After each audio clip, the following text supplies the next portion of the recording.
Hey, Jake. Can I get a large bomb plan that every day felt the same? And now every day, but it doesn't matter. Not when you've the power to rewrite history. It's mine. What's up, pretty boy? Bunch. Guan Yin has done this. Gemma? The only woman I've ever... You get a lot done in a day. I'm stuck in the depths. I can do this all day. Halo semua, selamat datang di Room Multiverse. Pada kali ini kita akan mengulas dan mereview film Boss Level.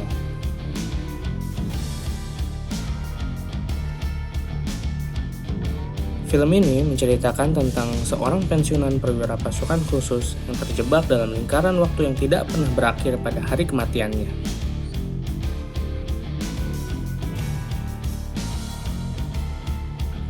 Time Loop merupakan alur cerita yang saat ini jarang dieksplorasi secara intensif dalam beberapa tahun terakhir.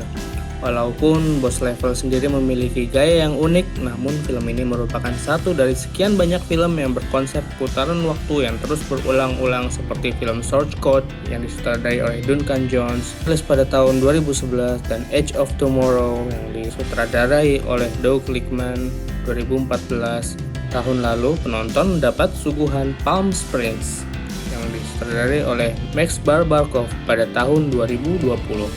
Serta Sabar Ini Ujian, bahkan karya anak bangsa yang disutradarai oleh Anggi Umbara pada tahun 2020.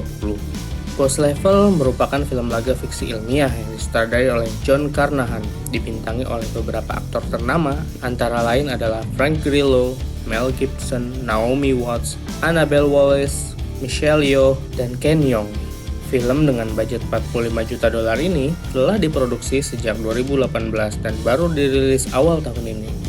Roy merupakan mantan pasukan khusus militer yang tanpa sengaja terjebak dalam satu hari berulang-ulang tanpa alasan yang jelas. Roy menjadi incaran para pembunuh bayaran yang menginginkan nyawanya. Setelah terperangkap ratusan kali di hari yang sama, Roy akhirnya mengetahui siapa yang berada di balik peristiwa aneh yang melibatkan mantan istrinya yang merupakan seorang ilmuwan yang bekerja pada pihak antagonis. Yang unik dari film ini adalah sang sutradara secara intensif menghadirkan alur cerita yang tak biasa seperti formula film time loop dari film-film sebelumnya, dan menggunakan flashback secara acak yang menjadikan kita sebagai penonton harus berhati-hati karena kamu mungkin akan kehilangan informasi penting yang dapat membantumu memahami apa yang terjadi pada film ini. Detik-detik pertama ditampilkan dengan adegan action yang gila dan sangat cepat. Frank Grillo atau di sini memerankan sebagai Roy Pulver, sang karakter utama bertindak sebagai narator untuk membimbing para penonton agar dapat dengan mudah mencerna cerita yang disajikan. Dalam segmen yang berulang-ulang, narator juga berfungsi untuk menggambarkan bagaimana proses karakter dapat mencapai tujuan atau lokasi tertentu. Setelah tujuan tercapai, kita akan dibawa ke segmen time loop berikutnya, dan seterusnya hingga sampai pada segmen klimaks di film ini layaknya bermain game. Hanya saja beberapa momen dialog yang terlalu lama terasa sangat membosankan. Tentu saja aksi yang berulang-ulang memberikan efek komedi dan aksi yang cukup baik. Beberapa adegan gila, brutal, penuh darah, dan pemenggalan kepala menjadi ciri khas sepanjang film ini. Adegan mengerikan yang bisa terlihat ringan ini cukup masif karena di sisi komedinya dapat memuluskan semua aksi kekerasan tersebut. Melalui aksi komedi dan gilanya, Boss Level adalah salah satu pengguna plot time loop yang cukup menghibur yang pernah saya lihat. Dalam momen tertentu, film ini juga menjanjikan kehangatan dari adegan hubungan Roy dengan putranya. Akhir cerita ini juga masih membuka peluang untuk sequel. Film Boss Level membuktikan bahwa konsep time loop masih dapat dieksplorasi lebih dalam dengan cara yang sangat kreatif.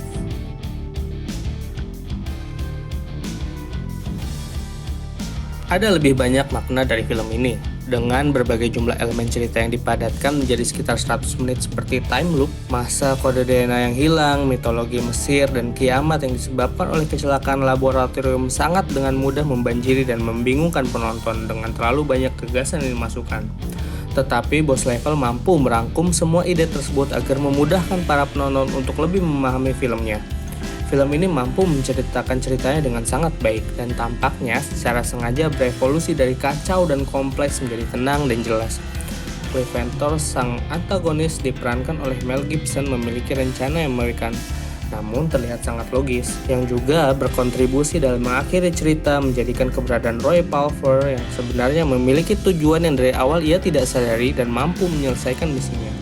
Ketika Roy menyusun rencana final yang berkali-kali ia lakukan merupakan hal yang masuk akal dan memberikan pesan berharga untuk tidak menyerah bahkan ketika situasi benar-benar tidak ada harapan.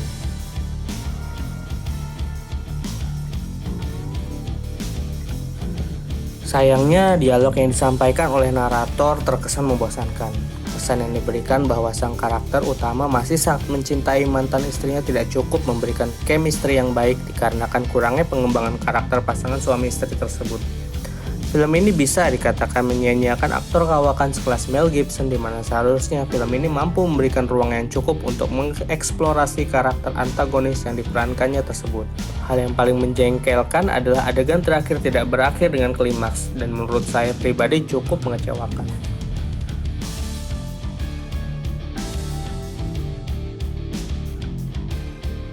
Seluruh premis film ini bisa dikatakan cukup bagus layaknya menonton film Groundhog Day namun dengan level keekstriman yang ditingkatkan lebih jauh.